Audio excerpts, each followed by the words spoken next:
আসসালামু আলাইকুম everyone, this is me Sumaiya. Welcome to my new blog video.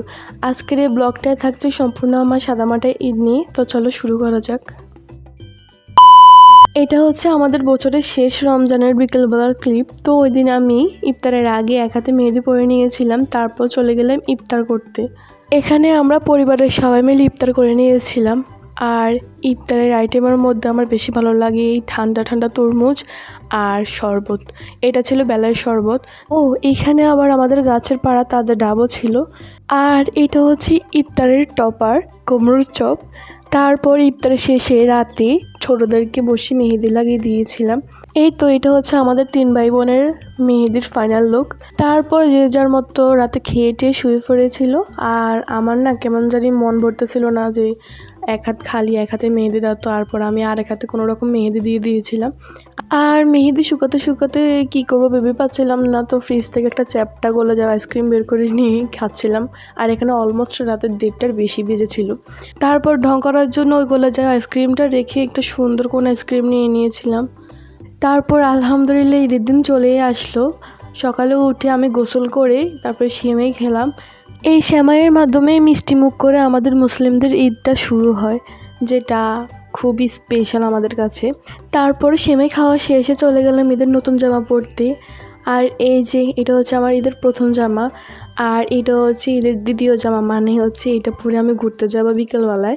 এই ঈদের সময়কালে প্রত্যেকের কাছ থেকে পাওয়া সকল রকমের ড্রেস, অর্নামেন্টস, বিভিন্ন জিনিসপত্র আসলে অনেক স্পেশাল হয়, যা বলে বোঝানোর ভাষা নেই।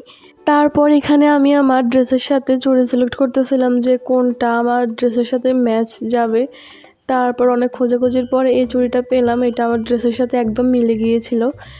আর এটা আমি ট্রায়াল দিয়েছিলাম, দেখলাম যে না ভালোই লাগতেছে। তারপর এক হাত খালি লাগতেছিল, তাই আর এক হাত চুড়ি পরে নিয়েছিলাম। এটাও আমার জামার সাথে একটু মিলে গিয়েছিল। ফাইনালি এই ঈদের প্রথম বকশিসটা পেয়ে গিয়েছিলাম, যেটা 100 টাকা। আর এইখানে আমি আমার ভাই বোনদের সাথে একটু দুষ্টুমি করতেছিলাম। মেনলি এখানে আমার একটা ভাতিজিও ছিল। তো যাই হোক, ওরা এখানে দুষ্টুমি করতেছিল আর ওদেরকে বলতেছিলাম যে একটা ভিডিও নিই। দুপুরের পর আমরা একটু ঘুরতে বের হয়েছিলাম। এখানে আমি আমার বোন চিপসের প্যাকেট নিয়ে একটু দুষ্টুমি করতেছিলাম আর ঢং দেখাচ্ছিলাম। যাই হোক, এটা হচ্ছে আমাদের প্রাইমারি স্কুল। মানে এখানে আমি ছোট ছোট ক্লিপ, সুন্দর সুন্দর মুহূর্ত দিয়ে একটা বড় ভিডিও বানিয়ে নিয়েছিলাম। তারপর আর কোথায় ঘুরতে যাব, তেমন বেশি দূরে যাইনি। আমাদের বাড়ির পাশে একটা ফুচকা দোকান ছিল, এখানে পরিবেশটা অনেক সুন্দর, তার জন্য এখানে চলে আসলাম। আর এখানে আমরা কিছু ভিডিও ক্লিপ সাথে ছবিও তুলেছিলাম। আর ইনি হচ্ছে আমাদের জুইপোকা আপা, মানে হচ্ছে আমার ডঙ্গিলা বিড়াল বান্ধবী।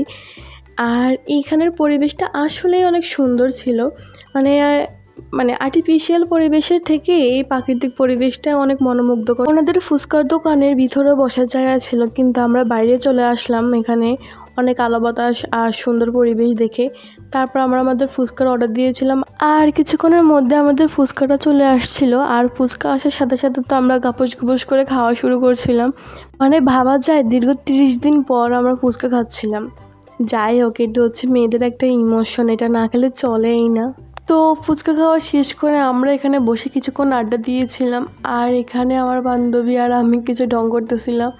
আমাদের ঘোরাঘুরি শেষ করে আমি চলে গিয়েছিলাম আমার এক আন্টিদের বাসায় দাওয়াতে।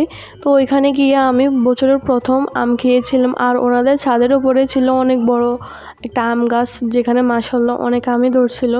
তারপর দাওয়াত শেষে বাসায় এসে ডিরেক্ট বসে পড়লাম আমার সালামি গুনতে, যে কত টাকা উঠেছিল সালামিতে। আমি তো খুব আগ্রহী ছিলাম যে কত টাকা হবে। তারপরে শেষে এই যে আমার ঈদের সালামি।